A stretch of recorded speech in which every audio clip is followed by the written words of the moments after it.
Hi, Nancy. Hello, Shane. All right. So I wanted to ask you, what's one of your biggest fears? So this is kind of an odd one, but one of my biggest fears is bologna. What? I really hate bologna. I kind of hate all lunch meat, but generally bologna is the top of the list. If it came near me, if I had to eat it, I would not be happy. I'd probably throw up and run away. What about you, Shane? Something more normal, probably. I think everything's more normal than bologna. One of my biggest fears, I guess, is maybe drowning, actually. But so I've never been scuba diving, but I have been snorkeling, and I really enjoy it. But those first few minutes of being underwater and feeling like the water against me and breathing underwater and that compression, it scares the crap out of me. I can't imagine scuba diving or being, I don't know, underwater in a sub or something like that. Or if someone were throwing bologna at you underwater in a sub. So yeah, I guess I probably wouldn't be too useful if the premise of the movie Waterworld ever came to be or something. Welcome to the American Geophysical Union's podcast about the scientists and the methods behind the science. These are the stories you won't read in a manuscript or hear in a lecture. I'm Shane Hanlon. And I'm Nancy Bompey. And this is Third Pod from the Sun. So it turns out that I can't even handle being a few inches underwater, but I know a lot of scientists do work miles and miles down. Our producer, Lauren LaPuma, actually talked to one recently. Hey, guys. Hey, Lauren. So what do you have for us? So last year, when I was attending one of AGU's Chapman conferences, I met Adam Soule, who has the coolest job title ever. He's the chief scientist for deep submergence at Woods Hole Oceanographic Institution in Cape Cod. What does that even mean? You know, I'm not really sure, but I think what it means is he's pretty much the chief scientist for all the research that Woods Hole does on the bottom of the ocean. So his work involves using different kinds of underwater vehicles to explore the ocean floor and learn about volcanic eruptions that happen underwater. Okay, so ocean floor, but how exactly do they get down there? Well, actually, the first thing they do is they send out an AUV, which is basically a drone that swims underwater to make a map of the seafloor. And those maps tell them where they might want to go to find interesting stuff. So then what they do is they go out on a big research ship and they explore the area with a remotely operated vehicle, or ROV, called Jason. And Jason is basically a big robot that's tethered to the ship through fiber optic cables. It has these big titanium claws that the scientists can manipulate from back on the ship. They can pick up rocks or samples or anything else that they want to take back to their lab and study further. Okay, but what kind of things do they actually see down there? Well, actually, Adam was telling me one time they were exploring Havre volcano, which is this underwater volcano off the coast of New Zealand that's really explosive. And they were there and they saw something really weird. All right, and just by the way, we recorded this live at AGU Fall Meeting, so you might hear some background noise. We went down there, and it was one of the first times that anyone has been able to see the products of a submarine arc eruption shortly after it happened. And we had made a map of the area with the AUV and saw that the seafloor was really bumpy, and I thought it was because we had crappy data. And we went down there, and every single bump was a giant block of pumice the size of a truck. And I had never seen anything like it before, and it was, truly kind of blew my mind. And those experiences that blow your mind because you're seeing something you didn't know was there or was going to be there, that's kind of routine in the deep ocean. I mean, you come across a hydrothermal vent that no one knew was there, or a unique volcanic feature, or a kind of fish that's never been seen before. I mean, discoveries are routine in this place that we haven't explored nearly enough.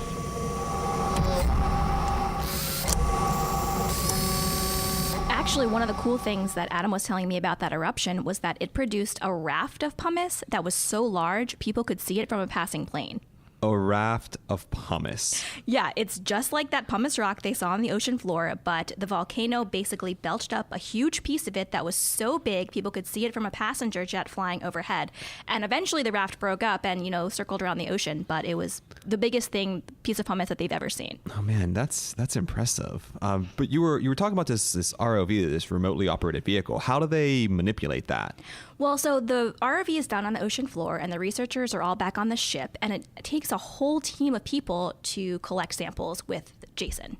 First of all, you're inside a control van. There's a pilot, a navigator, and an engineer, and you're in kind of basically 2 container vans hooked together. It's dark, it's cold, and there are video screens everywhere. There's maybe 20 screens or more, and some of them are showing the video cameras that are on the vehicle, of which there are multiple and pointed in different directions. Some of them are showing just a picture of the winch on the ship to make sure that it's turning, at the right rate. Some of them are showing the back deck to make sure no one is in a hazardous position. And it's a real challenge to be able to assimilate all that information in real time and have your eye on the big picture. So you need someone who's directing the dive, telling the pilots where to go and what to sample. You need someone who's always watching the video and documenting everything they see. We see a fish over here, we see a rock over here, and then... do they really document every rock? Well, maybe not every rock, but depending on what they're doing, you're not going to get back to the same place on the seafloor multiple times very often. Oftentimes, that's going to be the only time you're there. So you want to make as many observations as you can, and that's why we usually have 1 or 2 people dedicated just to saying, there's lots of shrimp right here, there's no shrimp over here.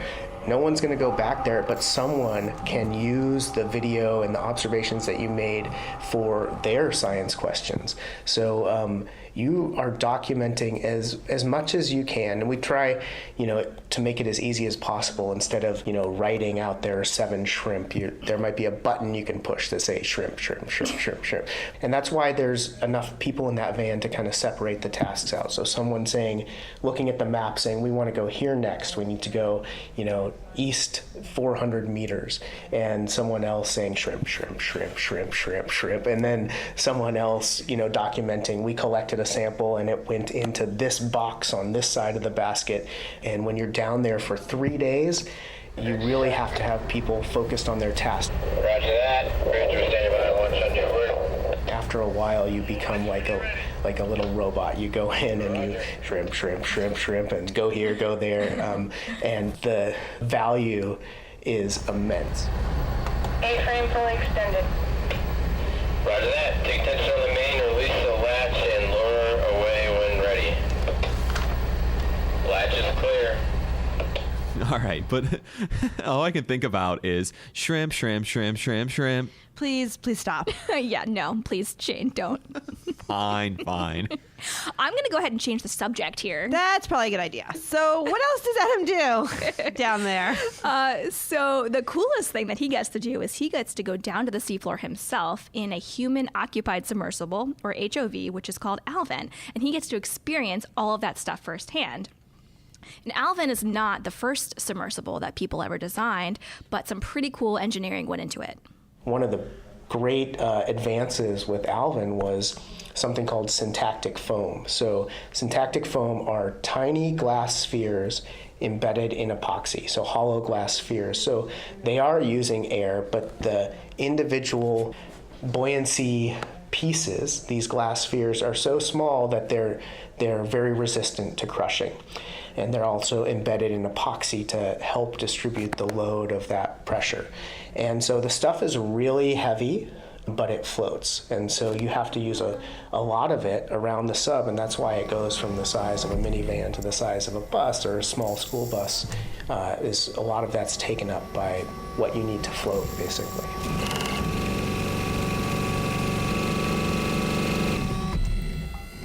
So how long has Alvin been around? Alvin was commissioned by the Navy back in 1964, but it's not the same sub today that it was then. It's been around for 50 years, but every 5 years or so, it's totally stripped apart and put back together. And about 4 or 5 years ago, it went through that process, but also a major upgrade at the same time. So the main part of Alvin, the most critical piece, is a titanium sphere that the people go inside. So it's a very big sphere. It's made of thick titanium, so it can withstand the pressure at the bottom of the ocean. And this new sphere has a couple of major improvements from the old one. One is that it has more windows, or viewports as we call them. The real kind of exciting part of Alvin, and one of the benefits of that vehicle, is to have human eyes and brains looking at the three-dimensional seafloor. So the more opportunities you have to look out and see what's there, the better. And it's also a little bigger and a little more comfortable. So even pretty tall person can stand up in the submarine and stick their arms out and not touch anything. So there's quite a bit of room in there, but it's also packed with equipment. Everything, every computer, every bottle of oxygen, every piece of safety equipment has to go inside that sphere with you. It's fairly spacious, but it's also a tight squeeze. I've talked to a lot of people who said, I would never go in Alvin, I'm way too claustrophobic. And the reality is you hardly even know you're in a small space because you're pressed up against the viewport the entire time. It's such an amazing experience to be able to see not only the bottom of the ocean, but the place where your scientific research is conducted.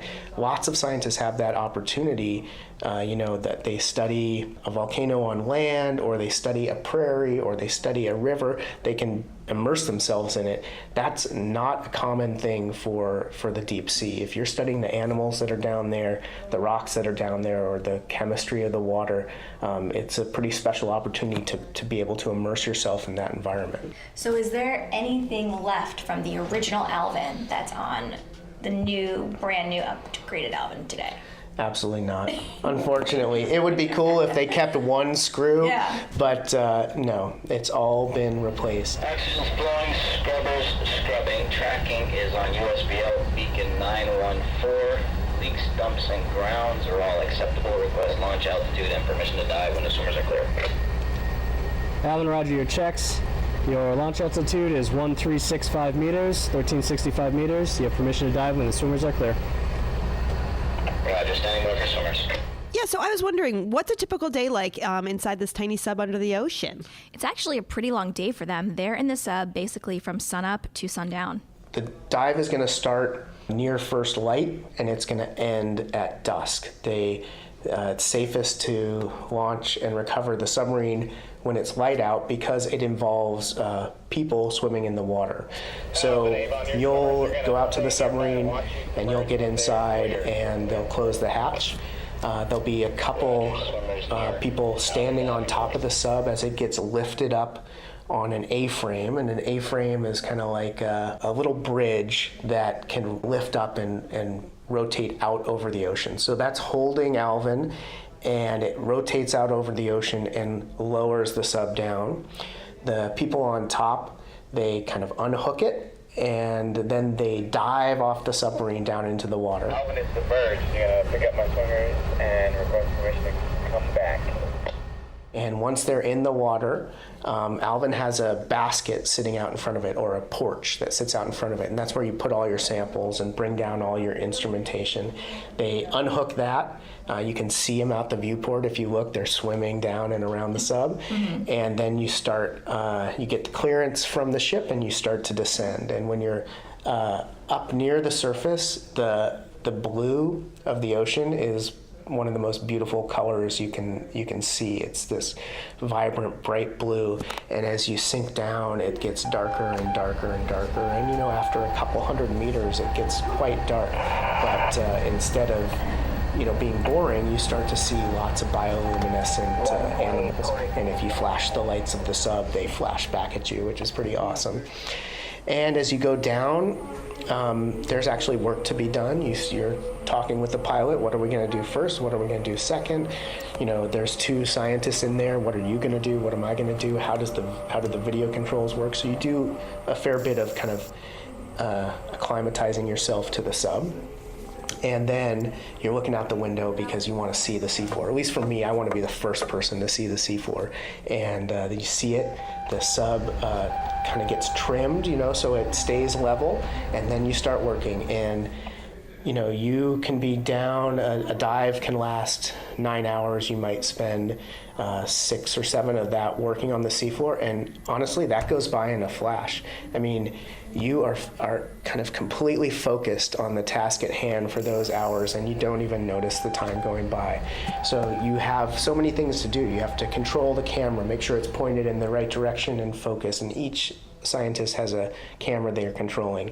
You're taking notes, you're directing the pilot on where to take samples, you're discussing as a group where to go next, and then at some point the pilot's going to say to you, look, we got to go to the surface, we're out of power or we're out of time, and you start to rise up, and then you kind of breathe a sigh of relief, and you're like, oh my gosh, I haven't peed in 7 hours.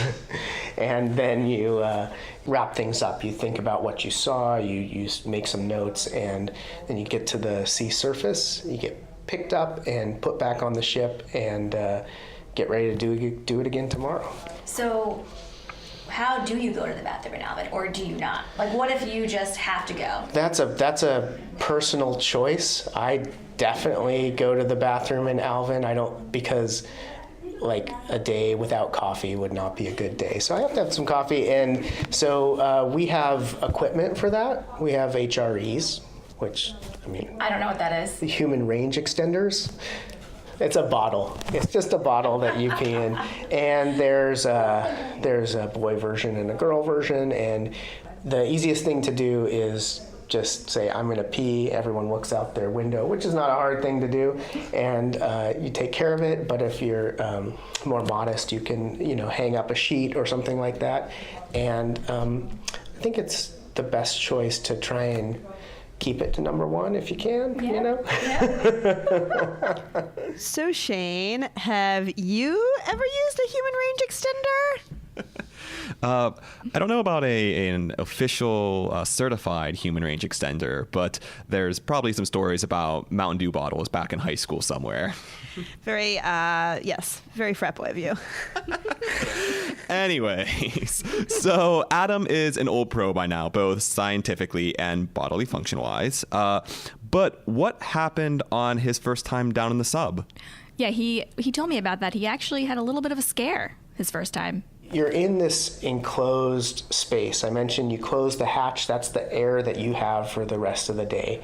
And we breathe in oxygen, breathe out CO2. We also breathe out a lot of water vapor. And the titanium of the personnel sphere is cold, so you get a lot of condensation in there. And so as we were going down with a very experienced scientist and a very experienced pilot in my very first time, I was looking out the viewport intently, breathing heavily on it because I was so excited, and all this water started to collect at the bottom of it. And I was like, listen, I don't want to alarm anyone, but I think we have a leak over here. And all they did was take a box of, paper towels and throw it at me and said, wipe it up, you're fine.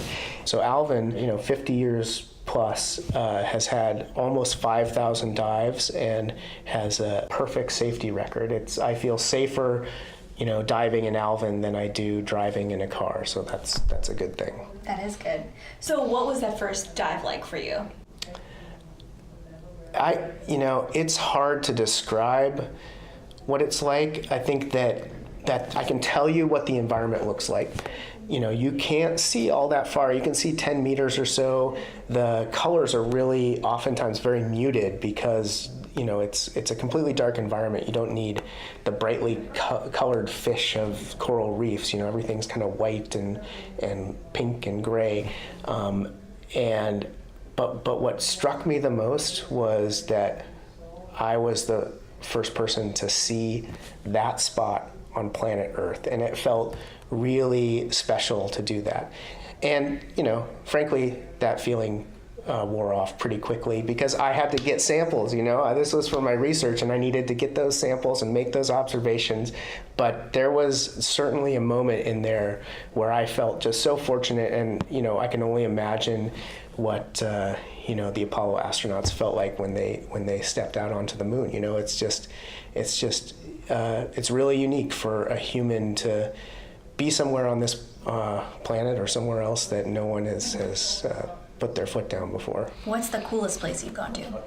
I guess what I would call my most exciting dive in Alvin, and it was a dive with Bruce Strickrott, who's currently the manager of the Alvin program, and he was a pilot at the time, and we were at the Galapagos Spreading Center, and that's the place where Dr. Bob Ballard first discovered hydrothermal vents back in the 1970s.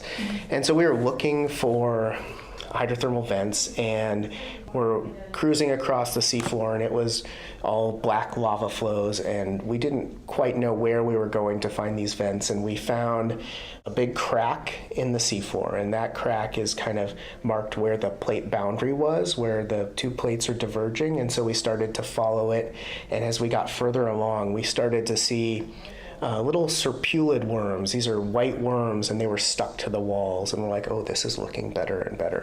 And then we started to go a little further, and the water started to get hazy, and that's kind of a sign that maybe there's some venting nearby. And we came out of this crack, and we saw this massive black smoker covered with these beautiful Riftia tube worms. They're kind of meter-high worms with a white case and a beautiful red plume sticking out the top, and it was, one of the most gorgeous things I've ever seen, and I felt like, we had really discovered it. Now, in a few minutes of driving around, we looked around and we saw this stack of steel weights on the seafloor. Alvin goes down with a bunch of extra weight that helps it sink to the bottom, and then it drops those weights when it needs to come back to the surface. So we saw some steel weights. They said 1977 on them. They had it written on there. That's the year that the black smokers were discovered. So it happened to be a place that people had been before, but it was special to me because it was the place where kind of these black smoker vents were discovered. Copy that, Alvin. Stand by for UTC check. Standing by.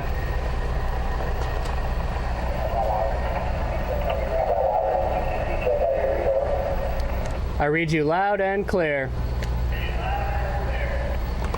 Yeah, that's us sending out interrogations on the transponder to the sub. And then the sub has a beacon on it that responds. Every once in a while, every 30 seconds, you'll hear the kind of the modem sound. That's actually the transponder sending out information to the sub, like location of the ship and other stuff like that. And then we receive information back from the sub's transponder, like its depth and altitude and stuff like that.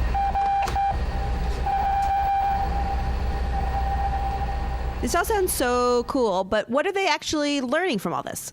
So they're learning a lot about eruptions and how eruptions happen on the seafloor, but some of the most interesting things they're learning actually aren't about volcanoes. Every place in the ocean that you have magma stored in the crust, you have hydrothermal circulation above that. Everywhere you have hydrothermal circulation, fluids moving around through the crust and the rocks, you have animals that are taking advantage of those fluids. And I think we've come a long way in understanding what those connections are, but we're learning more all the time. So how many days do you think you spent at sea total in your career? Oh, let's see. So how many days have I spent at sea? It's got to be somewhere between a year and 2 years. I mean, I've been doing this for, 10 to 15 years and maybe a month or so a year at sea, and so it's added up. But and it's it's hard to be away, but on the other hand, it's so much fun to be out there and making discoveries and the like. So I still love going to sea. How many times have you been down in Alvin? I don't know the exact number, but it's in the order of 10 to 20 times. So probably 15 times in Alvin. And I would take the opportunity to dive in that submarine any chance I got. There are some people, pilots of the sub, for example, that have had, 1,000 dives in Alvin or more. And I don't even think for them that they get tired of it. I mean, it is, truly one of the coolest experiences you can have as a scientist. The other thing that's I think pretty neat about the sub is that it's a facility for research. It's an asset that's been developed to help people do science, but it's also been available for other uses. And one of the first things that Alvin did was help recover a hydrogen bomb that was lost in the Mediterranean. Wow. The crew of Alvin has helped out in search for the voyage data recorder of the El Faro that sunk. The crew was just down helping look for that lost Argentinian sub, the San Juan. So these are, we often have difficulty conveying how the basic research of scientists helps people or is relevant to our society, but just the tools that we've developed in many cases can be instrumental in helping address some societal needs like that. Well, so is anyone up for exploring the ocean deep to find bombs? No, but I would really like to use Alvin to go find some narwhals. Oh! All right, folks, that's all from Third Pod from the Sun. Thanks to Lauren for bringing us his story, and of course, thanks to Adam for sharing his work with us. And thank you to Woods Hole for providing us with imagery and audio. And if you want to see more of Adam's adventures in Alvin, go to the Woods Hole website at www.whoi.edu.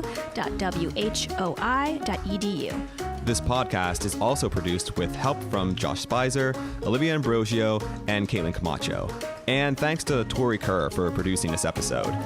AGU would love to hear your thoughts on our podcast. Please rate and review us. You can also find new episodes at your favorite podcasting app or at thirdpodfromthesun.com.